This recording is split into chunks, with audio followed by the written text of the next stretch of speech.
نحمده ونصلي على رسوله الكريم اما بعد بسم الله الرحمن الرحيم اللهم صل على محمد وعلى آل محمد كما صليت على إبراهيم وعلى آل إبراهيم إنك حميد مجيد اللهم بارك على محمد وعلى آل محمد كما باركت على إبراهيم وعلى آل إبراهيم إنك حميد مجيد۔ آج کی ویڈیو میں ہم 5 موضوعات کے اوپر بات کریں گے اور ہمارے یہ جو موضوع ہوں گے وہ بہت مختصر قسم کے موضوع ہوں گے، تو ان موضوعات کے اوپر ہم بات کرتے ہیں۔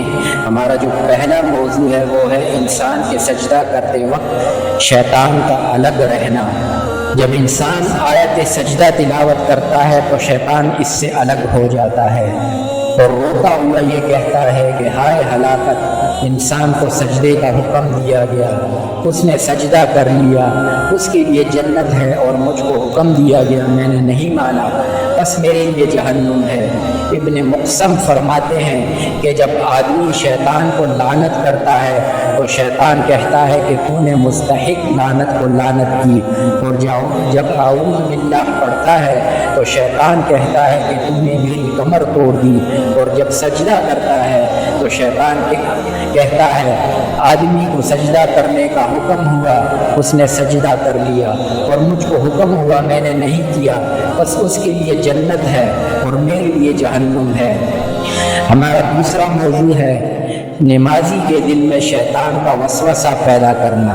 حضرت زید ابن عاصم رضی اللہ تعالیٰ عنہ سے مروی ہے کہ ایک شخص نے رسول اللہ صلی اللہ علیہ وآلہ وسلم سے شکایت کی کہ یا رسول اللہ، مجھے نماز میں خروج ریح کا وسوسہ آتا ہے، میں کیا کروں؟ آپ صلی اللہ علیہ وآلہ وسلم نے فرمایا ہرگز نماز مت توڑو جب تک آواز نہ سنائی دے یا بو محسوس نہ ہو۔ یہ روایت مختلف طریقوں سے مروی ہے جس کا مفہوم تقریباً یہی ہے۔ حضرت عبداللہ ابن عمر رضی اللہ تعالیٰ عنہ سے مروی ہے کہ مقابلہ کفار کے وقت اونگ آنا یہ رحمت ہے، اور نماز میں اونگ آنا یہ شیطان کا فعل ہے، یعنی مذموم ہے۔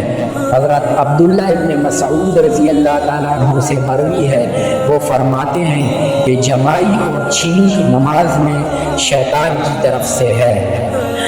تیسرا موضوع ہے عجلت شیطان کی طرف سے ہوتی ہے۔ حدیث میں آتا ہے کہ العنات من اللہ والعجلت من الشیطان، یعنی بردباری اللہ کی طرف سے ہے اور جلد بازی شیطان کی طرف سے۔ ابن باقلانی نے کتاب الایجاز میں حدیث ذکر کی ہے کہ صبر اور توقف سے کام لینا من جانب اللہ ہوتا ہے اور جلد بازی شیطان کی طرف سے ہوتی ہے۔ چوتھا موضوع ہے شیطان کو دیکھ کر گدھے کا بولنا۔ صحیح میں حدیث شریف ہے، حضرت ابو ہریرہ رضی اللہ تعالیٰ عنہ روایت کرتے ہیں کہ فرمایا رسول اللہ صلی اللہ علیہ وآلہ وسلم نے کہ جب تم مرغ کی آواز سنو تو اللہ کا فضل مانگو، کیونکہ وہ کسی فرشتے کو دیکھ کر بولتا ہے، اور جب تم کسی گدھے کو دیکھ کر وہ بولتا دیکھو تو اللہ کی پناہ مانگو شیطان مردود سے، کیونکہ وہ شیطان کو دیکھ کر بولتا ہے۔ ہمارا آخری اور 5واں موضوع ہے شیطان کا مسجد والے شخص سے تعرض کرنا۔ مسند احمد میں حضرت ابو ہریرہ رضی اللہ تعالیٰ عنہ سے مروی ہے، وہ فرماتے ہیں کہ فرمایا رسول اللہ صلی اللہ علیہ وآلہ وسلم نے کہ جب کوئی شخص مسجد میں آتا ہے تو شیطان اس سے اس طرح مانوس ہو جاتا ہے جیسا کہ چوپایا اپنے مالک سے مانوس ہو جاتا ہے۔ بس جب انسان اس سے مانوس ہو جاتا ہے تو اس کو مکمل طریقے پر اپنے قبضے میں کر لیتا ہے۔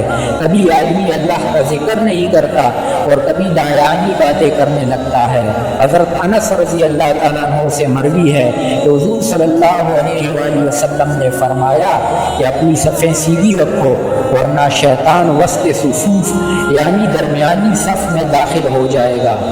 ایک حدیث شریف میں آیا ہے کہ جب کوئی آدمی مسجد سے نکلتا ہے تو شیاطین اس کے پاس جمع ہو جاتے ہیں، جیسا کہ شہد کی مکھی یاسوب کے پاس جمع ہوتی ہے۔ یاسوب وہ مکھی ہے جو تمام مکھیوں کی سردار ہوتی ہے۔ بس جب تم میں سے کوئی مسجد کے دروازے پر کھڑا ہو تو یہ دعا کرو اللہم انی اعوذ بک من ابلیس و جنودہ، اس کی وجہ سے شیطان کوئی ضرر نہیں پہنچا سکے گا۔ وآخر دعوانا الحمد للہ رب العالمین۔